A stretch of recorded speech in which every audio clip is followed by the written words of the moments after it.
Mixer in 5, 4, 3.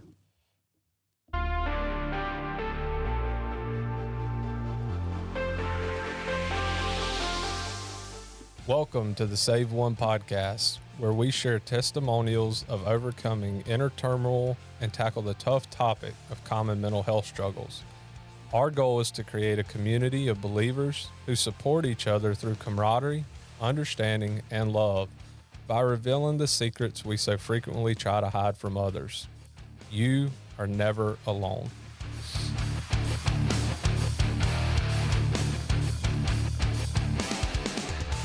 What's going on, everybody?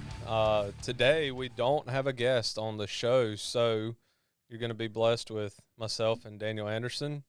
Just going to talk about some random stuff. We really don't know where we're going to go with this. There's a few things on my mind, but it's going to be a little different than some of the past ones. Want to just kind of cover some random topics that are going on in the world that are on my mind. One of the big things I do want to tackle is kind of a little bit around being a man in today's world, what that looks like, and what the world's telling us versus what the Bible calls us to do versus what you should be as a man. So, and then there'll probably be some good spinoffs from that. So, Daniel, you've been good, brother?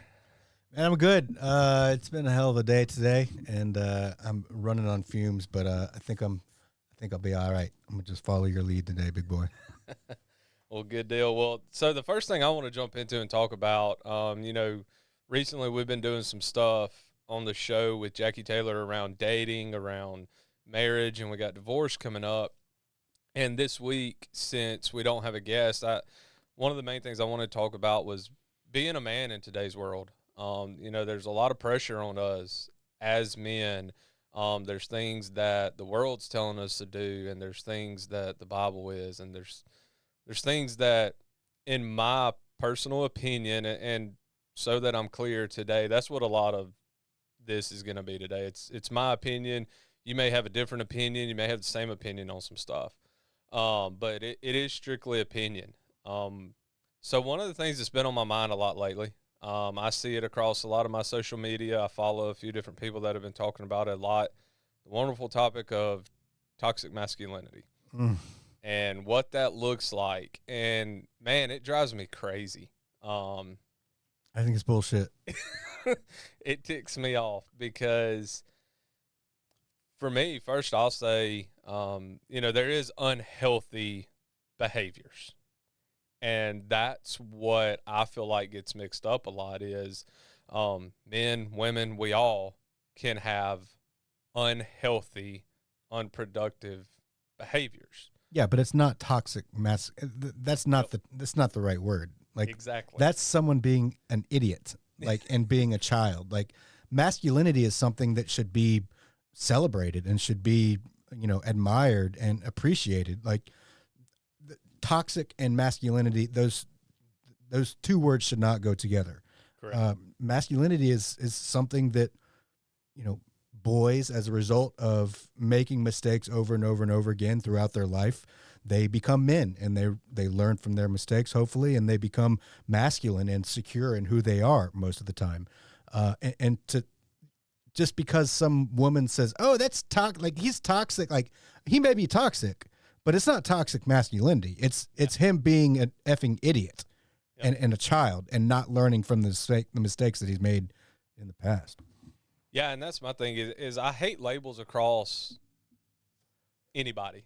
One person of a race, one person of ethnicity, one person of a gender does not define everybody.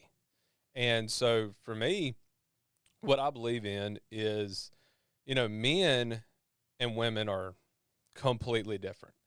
And I cannot stand any topic of how they're equal and the same in the capacities of strength, jobs. I mean, point blank, you don't see a lot of women out there doing construction work. No, as a matter of fact, so women have had every right that men have had for the last 85 years. Yeah. And we may do a fact checker on this episode later down the line. Probably going to need to. Very So, opinion based so right now, people. the views expressed do not necessarily reflect audio outcome reflection. No, but like women have had the same opportunities that men have had for a very long time. We'll say that. A very, very long time. Women have been able to vote, have been able to work, have been able to do anything that a man can do. But yet the vast majority of women are doing the exact same jobs that they did in the 50s and 60s. Yeah. Like they've had every opportunity, but they've chosen to stick with the jobs that they want. Like 92% of all jobs that have anything to do with infrastructure, men. 96% of all construction jobs, men. There's nothing saying that women can't jump in there. And in fact, there are a few women, but most of the time they're kind of manly, and that's for lack of a better term that I won't say because I don't want to get canceled. But there's there with a few exceptions, there are some awesome women out there that are mechanics, that work in infrastructure, that get out there and dig ditches and do plumbing. But the vast majority of women don't want to do those jobs. So men are the ones that have to step up and do those jobs because they wouldn't get done otherwise. So there's a lot of you've had every opportunity that a man has had, but you've chosen to do, nurses and office workers and receptionists and things like that. That's what you've chosen to do. It's not us saying you can't do this. No, straight up legit. No, you can. We would love it if you took that off our hands, but you've had 80 years to do it, and you're still doing the same thing you were doing 80 years ago. Yeah. And I can speak, I don't have the statistics, but coming from the fire career that I had, coming from the police career that I had, there's very few female firefighters and police officers in the grand scheme of the total amount of people in it. However, man, I've been around some beasts. They will make the ones that come up. I imagine they yes, they can hold their own. Absolutely. And same with military. Same with military. And I would totally take them into anything with me. But where I'm going with that is, men and women have different roles. Men and women have different roles, should have different roles in a relationship, in the home. I firmly believe, exactly what God talks about in his word. He created Eve from Adam because he needed a helpmate. I'll be the first to say, there are so many things that are so beautiful and strong about women that a man cannot do, and that I want in my life, because you're not whole without a man and a woman in their roles. And so for me, what I mostly focus on and can speak to, though, is, the role of a man. And it drives me crazy in today's world. I don't really know how else to word it. There, cancel culture and all this stuff. It's so easy to slip up and say something you're not supposed to, but it's weak, man. These guys that are coming up now that are young in their 20s, and all the indoctrination, in my opinion, that's happening in the education system, and you even see it some in church. It's just this idea to make guys soft and to not make them strong, masculine men. And one of the things I love, John Eldridge, he and his wife both have wrote a lot of good books, but one of the main ones is called Wild at Heart. And if you have a son, you need to read this book. It's all about, a relationship between a father and a son and what that should look like. And he ties it into also, it's a great example of a relationship of how it should be with God and you. But it talks just so much about how boys need an adventure. They need a fight. They need something to fight for. They need something to pursue. And you see it in every little boy. Every little boy, mine does it every single day. He wants to wrestle dad. He wants to see how strong he is. He wants to know that he's a boy, that he's strong, and that he's doing the manly stuff. It's why naturally little boys and little girls are interested in two different things, usually. Now, don't get me wrong, my little girl can play with some Transformers like nobody's business, but she also wants to play with her Barbies. And, you know, as you get older and as you grow up, the thing that makes me the most sick is if you're a man out there and you're looking for a relationship, in my opinion, it can only be in my opinion, I guess.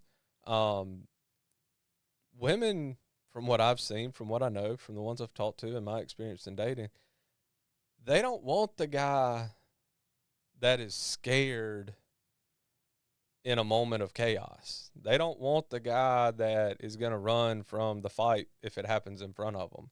Like, women want to feel safe.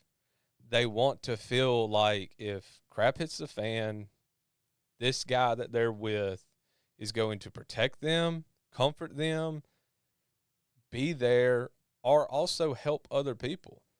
And like that's a huge thing of mine. I know I have a different background that has probably pushed me more in that direction, but I could talk a lot on the whole just being prepared. What are you going to do if something happens? Yeah, let me touch on something real quick because, yeah, you've definitely come up with the athletic and work out a lot and all this.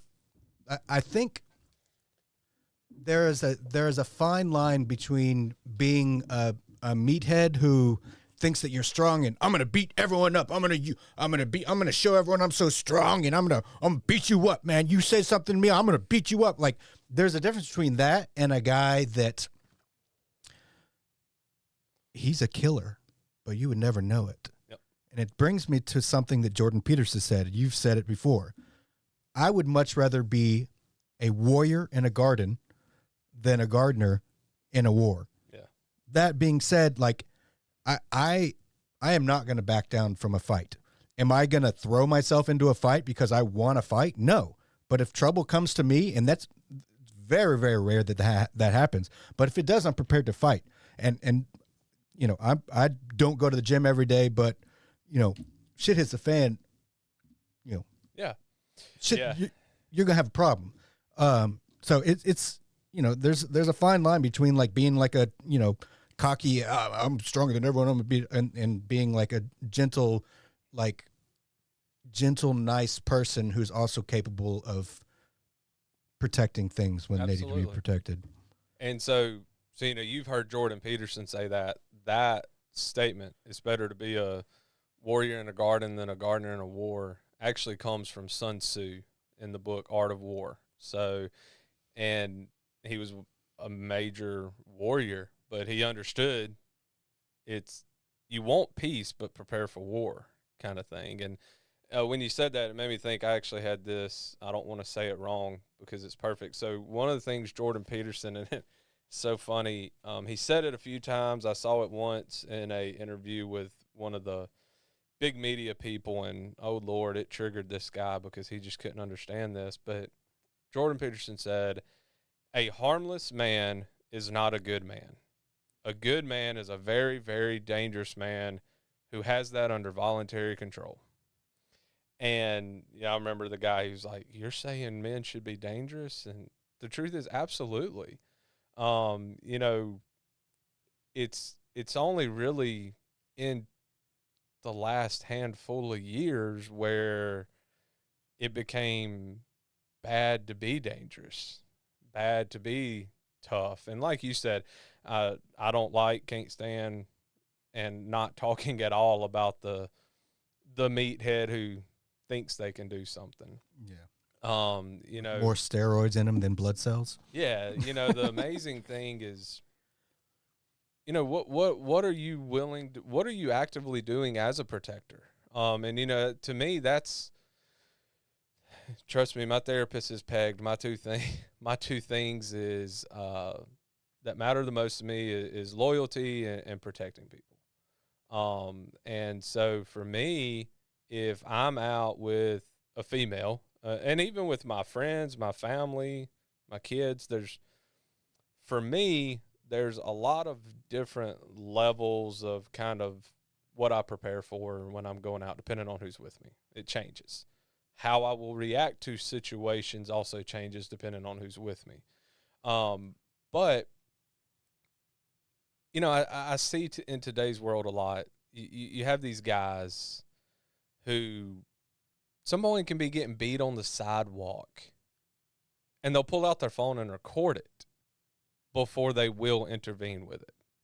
And a lot of that comes from the horrible media we have, the horrible judicial system we have as well, that'll allow so many situations where people are afraid of getting in trouble, so they won't intervene.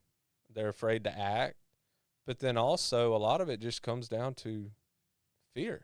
They're not men. Like I look back at the generations of like my grandpa and the guys that freaking stormed the beaches on D-Day and stuff like that. Like those were 17, 18-year-old guys that they knew they were going to die that day, but they faced it 100% to protect the people they loved.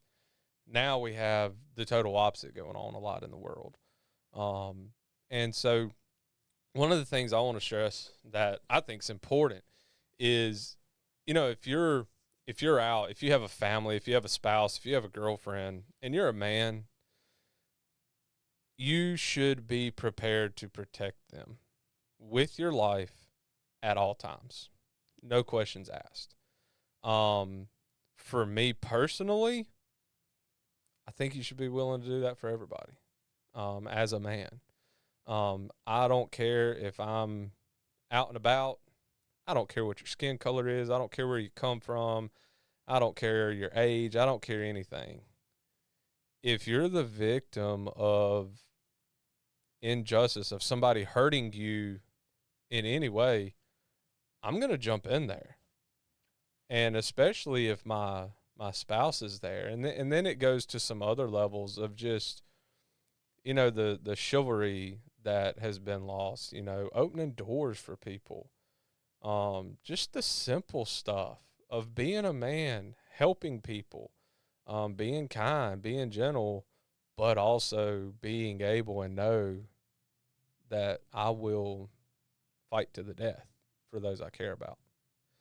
And I just feel like that's so lost today. I don't know if it's, maybe I'm wrong. Maybe it's not as bad as I think it is, but it sure seems like it a lot. You see a lot of guys who do fit that mold that get canceled for toxic masculinity. Yeah, I think there's still a good deal of people out there that are, you know, that uphold the values of our fathers and grandfathers. But the really good guys I think out there are not the ones that are on TikTok. They're not the ones that are on Facebook. They're living their life, right? They're not wanting a pat on the back. They're not, you know, waving their arms like, "Hey, look at this great thing I just did for this person," or look how strong look how, you know, perfect I am for helping this person or whatever. Like the real men of men, they don't need any sort of pat on the back. They do it because that's the way they were raised, or they do it because that's the way that they feel in their heart they need to do it. And those guys, you're not going to hear about those guys. You're not going to see those guys because those guys are not wanting to be seen. Yeah. They're not searching for affirmations or oh, great job, like, or, you know, a number of thumbs up on Facebook. Yep. Like those guys are men's men. You know, they are who they are, and they're not not going to be swayed one way or another. They're comfortable in who they are, and you know, they don't need the thumbs up or the likes on TikTok, or, you know, if it weren't for my businesses that, as a result of using social media, that's how we grow. I used to, you know, I used to love and need those thumbs up, or maybe not need, but they sure felt great when I got them. But now it's just, I look at Facebook and I see like everybody's putting their happy best foot forward on Facebook, and that's not life, you know? So I take what I see on Facebook and social media with a grain of salt. It's different. Those guys, you know, the good guys out there, like we don't need a pat on the back. Yeah. Yeah. No, there's a lot of people online that are a bunch of keyboard warriors too, that if crap really hit the fan, they're not going to be able to do much. But, you know, also in that, when I think about what is a man and what is a man, especially in a family, which is what what I'm focusing a lot on right now, or what kind of man do you need to be going into a relationship? Obviously, like I've talked about, you need to be that protector. You need to be capable. You need to be dangerous and have it under control, and all those things. You also need to be a leader. You need to be able to, are you being a support for that spouse? Are you leading your children and teaching them? Are you leading them to God? Are you being an example of a godly man? Because I'll tell you, and what I've discovered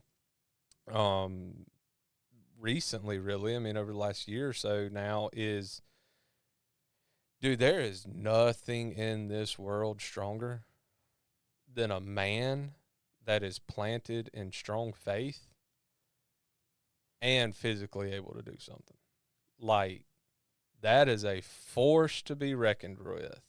If you have a relationship with God and you're fueled by Him and you're prepared in a physical way and mental way, and to me, that's the epitome of a man. And like some of the guys I follow, some of the guys I look up to a lot, one of the main ones, if there's any guys out there listening to this that you want to follow somebody really, really good, John Lovell, with the Warrior Poet Society. He's an ex-Army Ranger, but he's very big on exactly what the name is, Warrior Poet. He is a tremendously good, godly man, great father, great husband. That's his priorities. He will also destroy you very easily. He is a warrior. He's a Army Ranger. He teaches a lot now, has a podcast. But that's his whole, to me, like when I think of epitome of a man, that's it. That guy. Ain't big as nothing. He is not muscular or anything like that. But from watching him, his daily routines are, being a husband, being a father, spending time with God, Brazilian Jiu-Jitsu, firearms, preparedness, all these things. And to me, that's, the most important foundation is being a godly man. That's why I'm trying hard. And I'm a screw up, man. I am nowhere close to where I want to be when it comes to the relationship with God, because I do know, and that's the cool part is, I do know that to be the ultimate man, to be the best version of me that I could ever be, the closer I get to God, the better I will be as a man, especially as a leader of my family, a leader of my spouse eventually, and a better friend, better business partner, better everything. You can approach so much in life without fear if you have that relationship with him. And that's why I say, there's a lot of really, tough dudes out there that can do a lot, and they'd be great to have in a gunfight. But, man, if they had that relationship with God, they'd be way, way, way, way up here. Yeah, I agree. I want to so I'm sober, right? I've been sober for a little over 3 years, right? So it's all God, brother, all God. I just walked the doors He opened. But all of this talk about being a man and being strong and being a leader, if I were listening to myself and you have this conversation when I was in active addiction, I would have been resentful. I would have been, oh, they're full of shit. They're lying. There's no way. They're just lying. There's no way people can be like this. And especially like when I was younger, and I've been struggling addiction for 20 years. Yeah. And when I'm actively smoking methamphetamine, there's literally no way that I can be a leader. There's no way that I can be strong. There's no way that I can be a warrior in any way. No, I am a broken individual. So I say all this to say, if somebody's listening right now and maybe you're not like the strongest man, you're not the leader, you're not what you think God has destined for you, that's okay. I didn't start coming into who I really was as a person, as a man, until I got sober. Yeah. And it wasn't until then that I was able to set aside the distractions and really start to work on myself.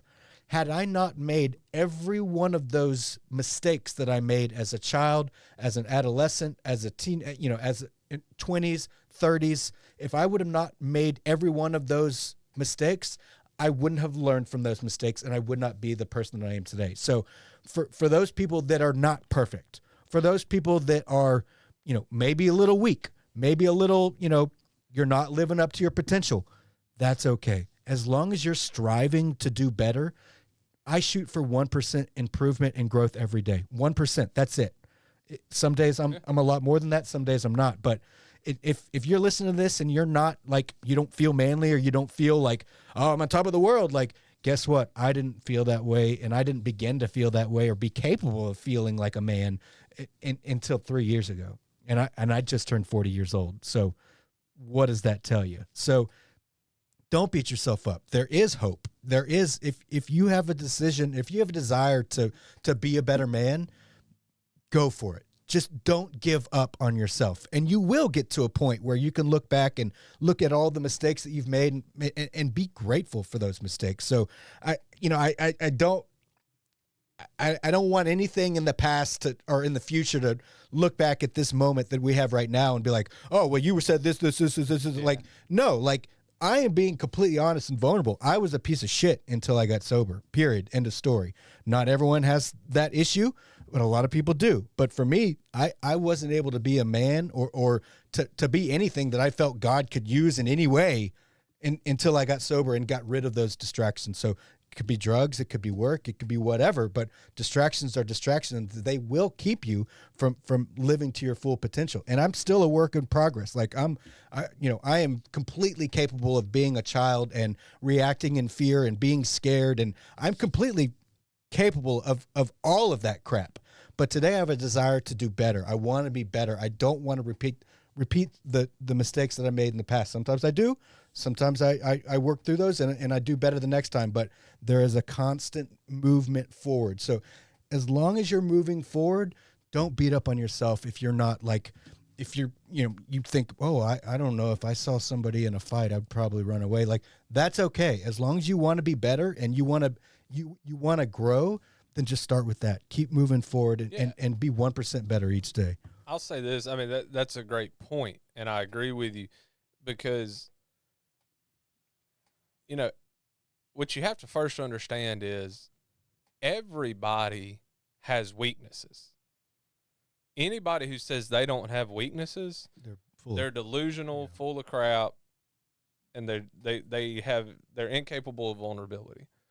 I have a ton, which is weakness. Absolutely. Let's be honest. I have a ton of weaknesses, and I have strengths. And so what I do now, and hey, I'm 36 and I just started on this journey myself, I have realized that the key to it is be honest about those weaknesses, be vulnerable about them. And that's what you focus on working on every day. So I think I mentioned it before in here. I have a background of being a firefighter and being a cop, and I've been in business too. Okay, so yeah, I have some physical attributes that would help me in certain situations. I have some tactical stuff. I have some, medical training. I have some things that, I'm going to be very comfortable if a car rolls in front of me and flips, and I'm going to get out and handle that. Okay, but I'm very weak in some other areas of my life. Spiritually, I'm still a baby in a lot of ways. There are so many things that I want to grow and do better as spiritually. There are, with what I've been through over the last year, I mean, I have a lot of insecurity around financial stuff. I'm not where I used to be in that realm, and I want to be. I get frustrated about things that I don't want to. I have views that I know probably aren't the best. on some topics. And so I work to change my mind. The point is, when I say a strong man, best example I can use, the strongest man that walks on this earth right now is my dad. 100%. In so many ways in my eyes. But he would get his butt whooped in a fight within about 10 seconds because he's 65. He has battled medical stuff for the last year. He is not what he used to be physically, but in so many ways that I want to be, he's the strongest man I know in this world. Mm-hmm. And, you know, I know some other guys like that. Obviously, there's a few other, you know, lately I have seeked out and tried to get more older guys around me in different age groups. And some of those guys now are, you know, 70 years old. They're not going to win a fight. Yeah. They'll jump in one. My dad will. My dad's not going to stand there and watch somebody get their butt beat and be a victim of something. That's a strong man. That's a strong man that's going to help somebody even when they know that, okay, this is going to hurt me probably. You know, very few people get to run into a fight, even Navy SEALs and warriors and stuff like that, knowing 100% they're going to win. You know, cops, firemen, military, EMS, all these guys and girls do this every day. They don't know that every single fight they go into or every single situation they're going to make it out of, but they have the courage to do it. And so, you know, don't be mistaken when I say, or other people say that you may hear in social media and stuff that, oh, you need to be a strong man. Strong man's not about how much weight you can lift. It's about how much difficulty you can go through and the character you have when you go through that difficulty. To me, that's a strong man. How do you handle the adversity? How do you handle the challenges of life? Do you buckle? Do you fold? And you made a great point a while ago, and I know I can say this without offending you in any way, and I hope other people, obviously I'm a huge advocate for addictions and help and stuff like that. You know, if your reaction to a bad situation, a difficult time, is to jump into a bottle or stick a needle in your arm, and that's how you handle it, you are at a weak point. So you need help in that area. That's your focus. That's your area. And man, if you can, it's for anyone out there, if you can focus on that weak area and overcome it, like what you've done, like what I've done, mine was a bottle. That's what I would turn to a lot of times to deal with stress, and I don't anymore. Now, am I still an addict in certain ways? Yeah, because now I go to the gym. I don't care if it's 10 o'clock at night. I'm pissed off or I'm struggling. I'm going to the gym. But, you know, that's the thing. Replacing bad habits with healthy habits. That's the key. And so to me, that's what makes a strong man, is the character of that man. And I think that's what people are drawn to. You know, it's nothing to do with your physical strength. It's nothing to do with how well you can shoot a gun or fight with a knife or anything like that. Are you willing to? That's a big question of what kind of man you are, in my opinion. You know, are you, something hits the fan, are you going to leave your girlfriend standing there to handle the fight, or are you going to handle it, you know? But to me, the ultimate sign of a strong man is a godly man who leads his wife, leads his family, and who has a character that will face difficult times in a humble way, in a vulnerable way, and in a healthy way. That's the epitome of a strong man. And I think that's what's missing more in today's world. And I say that because, I mean, I don't know all the statistics, but I know, I mean, alcoholism, addictions, pornography, all these different things that people lean into. I've been a user of every one of those in weak moments. That's a big problem in today's world, is we have all these things out there to turn to hide our weaknesses and to essentially put that Band-Aid over rather than face it and deal with it in healthy manners. And so, you know, for me, that's what I focus on. Like, it's weird, man. I guess I've faced enough crap now that I've gotten to this point where when something happens, and obviously if you follow me, you know some of the stuff that's happened recently, shrug my shoulders, laugh at it, and say, all right, what do we got to learn about this? And face it, and not let it send you into a spiral. I think that's, like, for me, that's what I sit down and I'm like, okay, I can see myself getting stronger. I can see myself getting stronger because I didn't fold to a bad habit to deal with the pain of that situation. Does that make sense? Yeah, absolutely. Absolutely. So, you know, I'm trying to think kind of some other stuff I wanted to really tackle. I got off on such a tangent there. Good. You know how that goes. You get on a thought, and that's one of the funny things. People who have never done podcasts, you don't understand. Bro, I like 30 seconds before you stopped talking on that last one, like I literally was like, I've got a great point to make on this. I do it all the time. And then at the end I'm like, I do it all the time. What? Yeah. A friend of mine the other day was actually messing with me about sometimes on the podcast. She was saying, she's like, I can totally see when you have zero thoughts in your brain. Yeah. She was like, the camera will go on you and you'll be like, and I'm like, yeah, you don't understand. There's not zero thoughts. There's 1,700 going on. Yeah, yeah.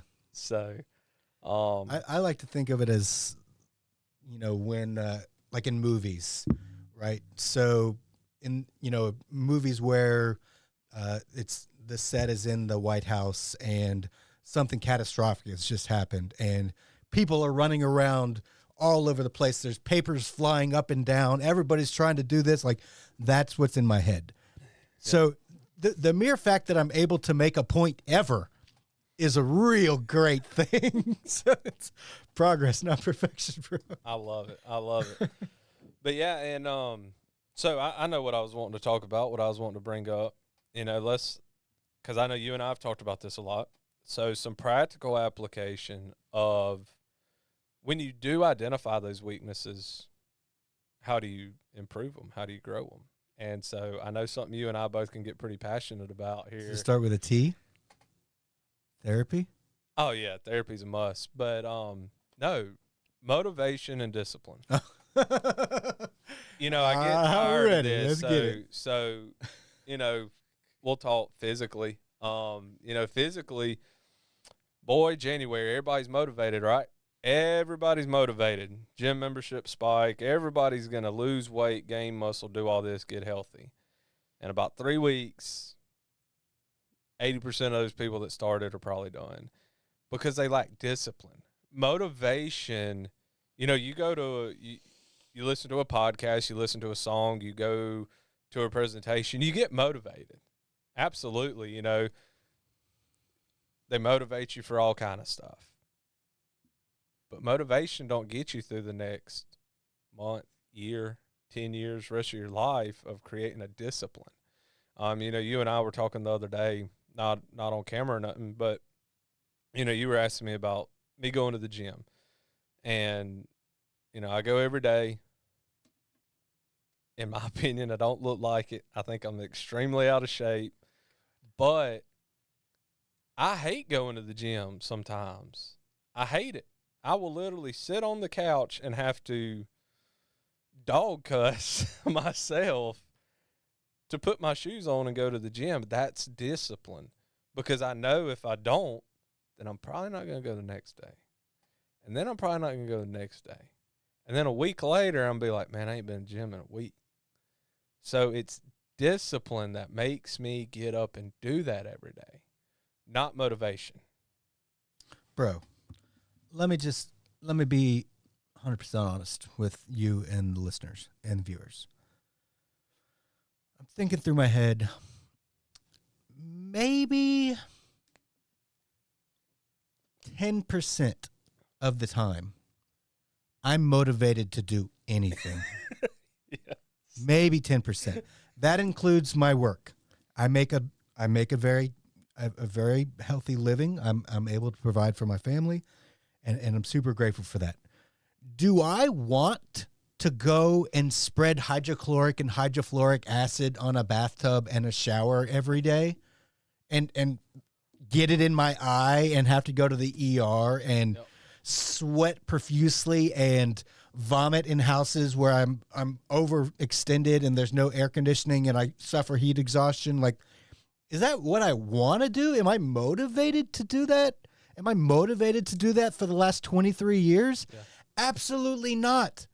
But as a result of me getting up and doing it, I have the ability to provide for my family and pay the bills and be able to have a good time and enjoy the fruits of my labor. The same is true. Like a simple example would be the cold plunge. Yeah, I was going to bring that up. I mean, I know that's you, baby. And, that's a whole nother topic. You and I getting together and doing that. We had it set up. Everybody's supposed to come, but something happened. There was a wreck that I had to work, or someone was dying and I had to save their life. Something like that. Some excuse that you gave that day. But for me, like, getting in water that's 38 degrees and sitting there for 5 minutes, like, there's nothing about that. And I've done it for over a year. I've only missed 3 days in almost 18 months. Wow. Every single, with the exception of 2 times where I sat down and I was like, man, I am content and this cold feels really good. 2 times I've felt that way. The other times, it's just discipline, because I know that me getting in there and sitting in that cold is going to benefit me psychologically, mentally, physically. Yeah. It's going to benefit me in every way. So it's 90% of the time, everything that I literally do, everything is discipline. It's not motivation.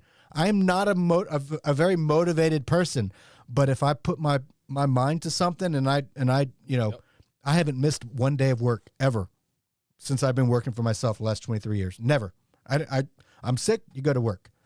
It's something that I do. I'm disciplined about because I enjoy the benefits of the fruits of my labor. So for those that, I'm never motivated. Me neither, bro. Well, me neither. I'm never motivated ever. And like, I'll give, I thought about this the other day because I have been actively working to find a new career now that I am out of law enforcement.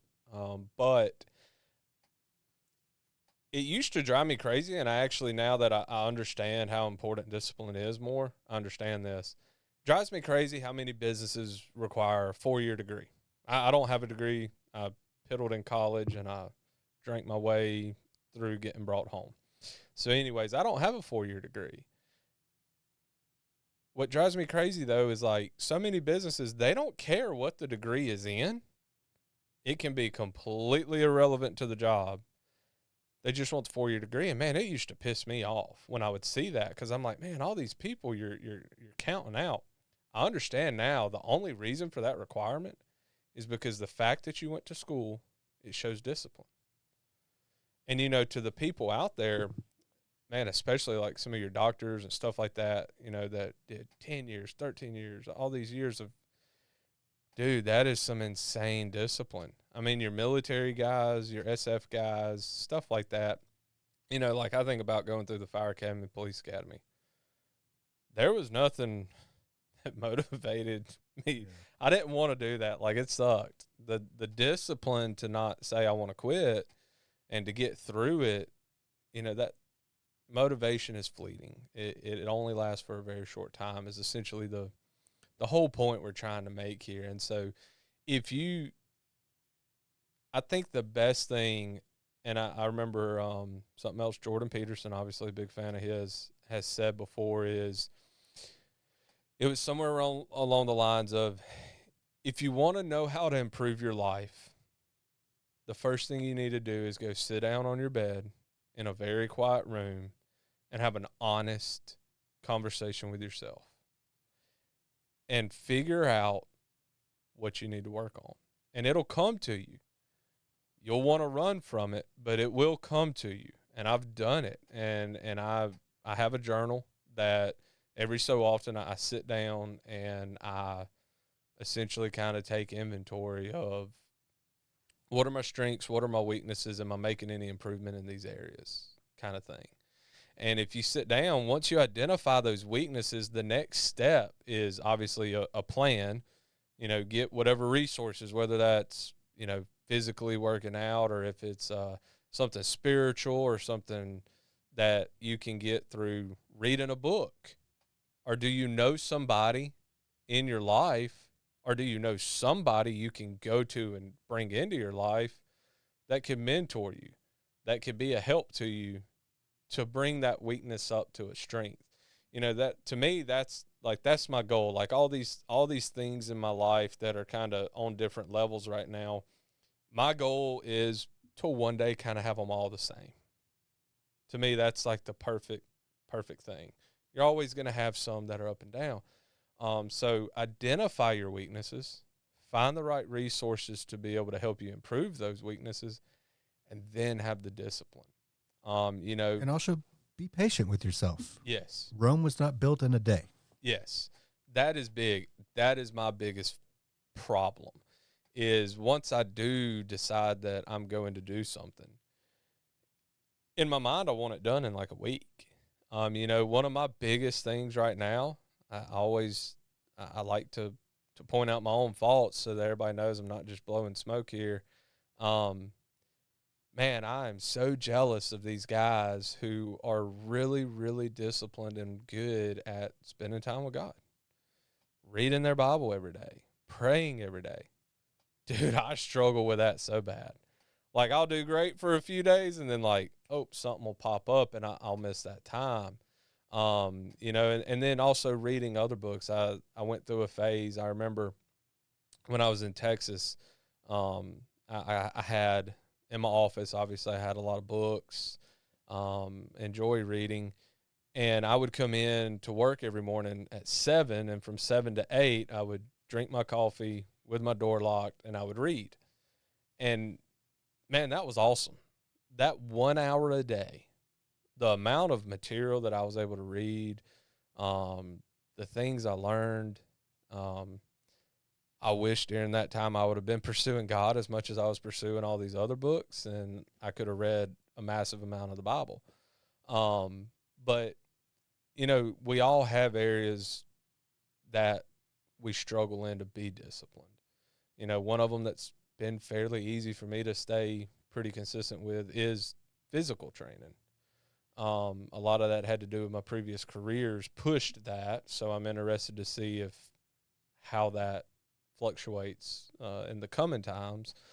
But to improve yourself and then therefore be able to improve other people, you have to be disciplined. You have to work on your weaknesses.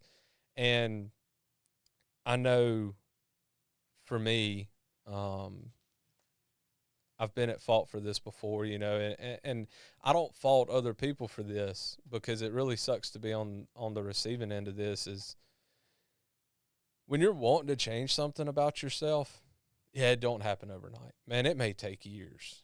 It may take years for you to create the discipline to correct that. Don't count people out who are trying. Sometimes you got to fall down 1,000 times at that task or improving that part of you. And the progress is going to be very slow. And I say that really talking about, in relationships, whether that's friendships or whether that's a dating relationship or a spouse in a marriage. The best thing you can do is just encourage that person.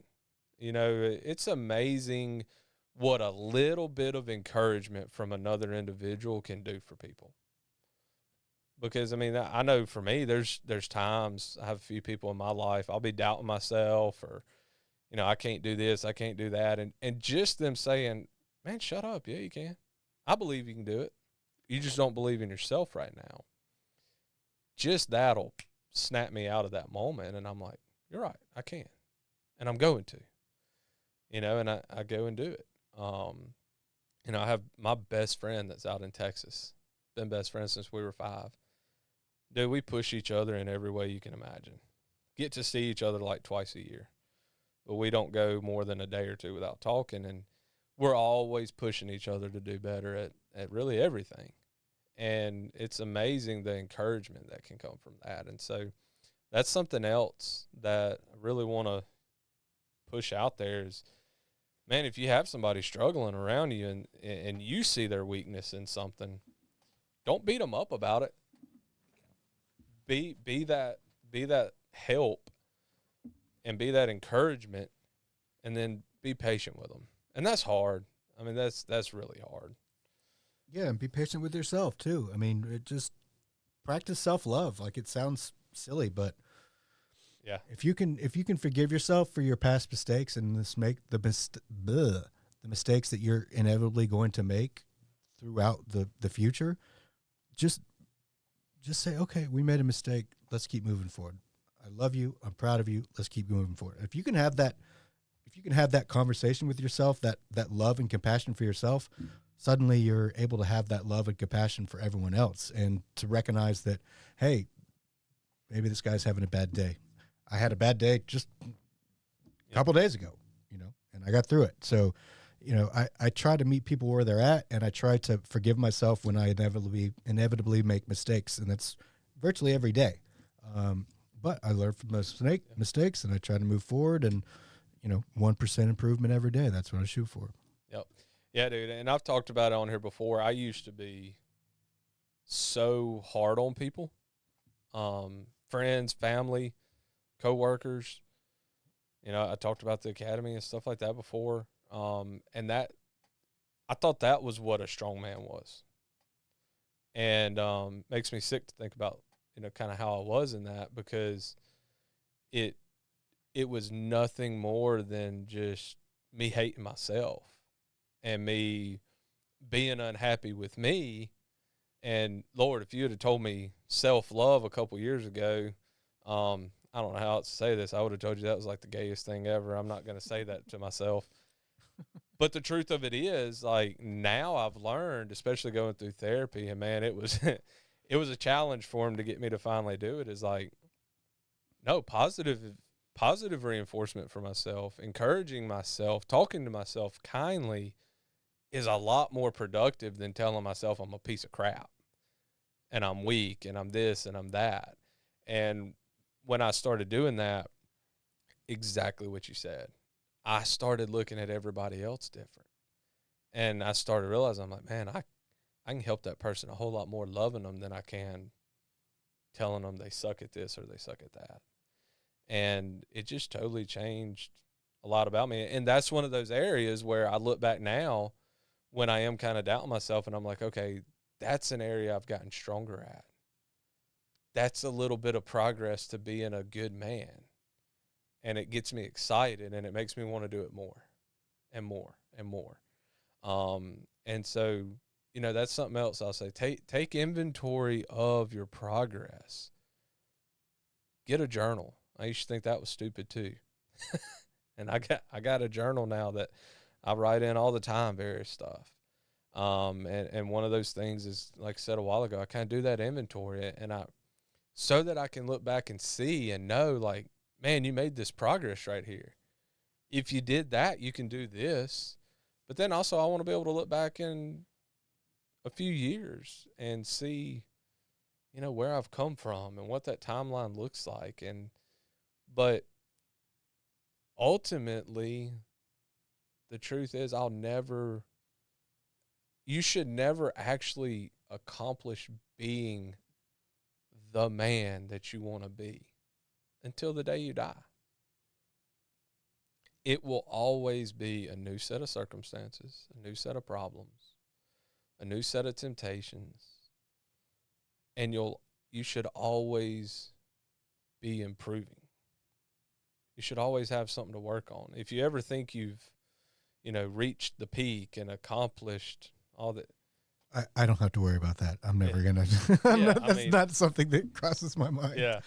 So I mean, I look at it as strive until the day you die, kind of thing. There's always room for improvement. Absolutely, man. And it's so fun because I know you. It's so fun seeing yourself improve.